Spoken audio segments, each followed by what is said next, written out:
So get this, India has put one of its most advanced missile systems on the table for Brazil. Now, this is a move that could forge a really powerful new alliance. But at the same time, it has sparked a fierce debate about whether India is about to give away its crown jewels. Let's break down what's really at stake here. So what are we really looking at? Is this some kind of game-changing partnership that could elevate both nations? Or is it a really dangerous gamble with critical military secrets? We're going to unpack both sides of this very high-stakes deal. All right, first things first, let's look at how this whole thing even got started. It all began with what seemed like a pretty straightforward, but, very significant, offer from India. So it all kicked off back in October, when top officials from India and Brazil sat down for a meeting. India's opening offer was pretty solid, a co-production deal for its standard Akash air defense system. It's a proven piece of kit, but Brazil, well, they immediately changed the game. They basically said, thanks, but we're not interested in the standard model. They wanted the brand new next-generation version, the Akash-NG. And that single request, wow, it changed the entire dynamic of the conversation. So what exactly is the Akash-NG? And why is it such a massive leap forward? I mean, just look at the scale of this upgrade. We are not talking about a few minor tweaks here. The Akash-NG gets a brand new motor for more speed and a lot more range.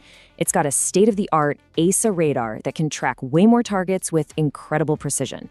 And maybe most importantly, an active seeker, which means the missile guides itself in that crucial final phase. In short, this thing is designed specifically to hunt the small, fast, and stealthy threats that modern air forces are terrified of. And this number right here, this is the big one. At up to 80 kilometers, the Akash-NG can intercept threats at nearly double the distance of the standard system. On any modern battlefield, that is a massive advantage. And here's the thing you gotta remember. This isn't just some concept on a drawing board. The Akash-NG has already aced its trials, scoring direct hits. It's literally on the final step before being officially brought into India's own armed forces. This is battle-ready tech, right off the shelf. So, with technology this advanced on the table, what's the case for actually going ahead with this deal? Well, on the surface, this thing looks like a huge win for both countries. For India, this is a chance to really cement its status as a major defense exporter and, just as importantly, gain a strategic partner in Latin America, far beyond its usual sphere of influence. And for Brazil? This is a massive boost for their own industry and a huge leap towards military self-reliance. It would really solidify them as a regional power. On paper, it seems like a perfect match, right? But, and this is a big but, the moment Brazil asked for the Akash-NG, the whole proposal became intensely controversial. The debate just exploded online among defense watchers, and it all centers on one critical acronym, ToT. Okay, so before we get into all the arguments, let's be crystal clear on what transfer of technology actually means. We're not just talking about selling a finished product here, no. ToT means handing over the knowledge, the designs, the blueprints. Essentially, you're sharing the secret sauce that makes the whole thing work. And this quote from an online forum, it gets to the absolute core of the skeptical argument. It captures it perfectly.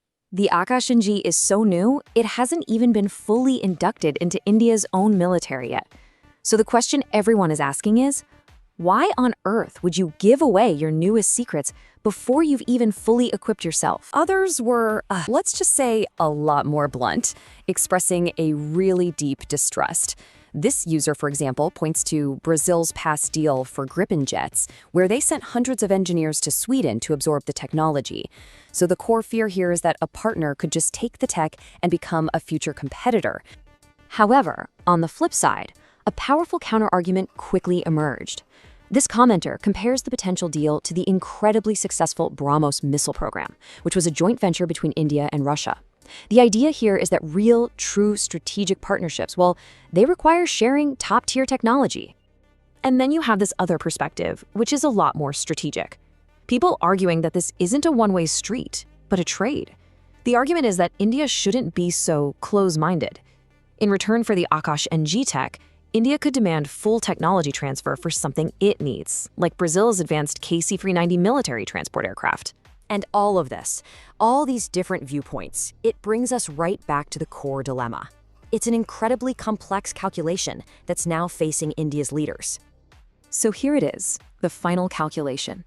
The reward? A landmark strategic partnership, a huge export victory. But the risk? Compromising brand new military tech that isn't even in your own army yet. It's the opportunity to build a whole new technological alliance versus the danger that a partner could use your own secrets against you down the line. This is the very definition of a high-stakes decision. And so, it all boils down to this single, crucial question. Does India take a leap of faith to build a powerful new alliance, or does it play it safe and guard its hard-won technological secrets?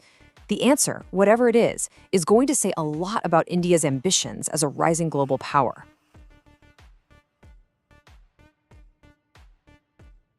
Don't forget to hit subscribe if you want to stay ahead of the biggest shifts in aerospace, geopolitics, and defense innovation.